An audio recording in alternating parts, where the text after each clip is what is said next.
സമാധാനം നിങ്ങളോടുകൂടി.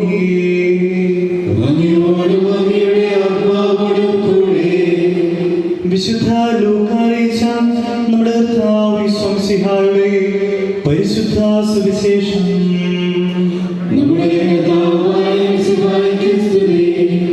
നിങ്ങൾ എന്നെ കർത്താവേ കർത്താവേ എന്ന് വിളിക്കുകയും ഞാൻ പറയുന്ന കാര്യങ്ങൾ പ്രവർത്തിക്കാതിരിക്കുകയും ചെയ്യുന്നത് എന്തുകൊണ്ട്? എന്റെ അടുത്ത് വന്ന് എന്റെ വചനം കേൾക്കുകയും അതനുസരിച്ച് പ്രവർത്തിക്കുകയും ചെയ്യുന്നവൻ ആർക്ക് സദൃശനാണെന്ന് ഞാൻ വ്യക്തമാക്കാം. ആഴത്തിൽ കുടിച്ച് പാറമേൽ അടിസ്ഥാനമിട്ട് വീട് പണിത മനുഷ്യനോട് സദൃശനാണവൻ. വെള്ളപ്പൊക്കമുണ്ടാവുകയും ഒഴുക്കതിന്മേൽ ആഞ്ഞടിക്കുകയും ചെയ്തു. എന്നാൽ ആ വീടിനെ ഇളക്കുവാൻ കഴിഞ്ഞില്ല. എന്നാൽ അത് ബലിഷ്ഠമായി പണിയപ്പെട്ടിരുന്നു.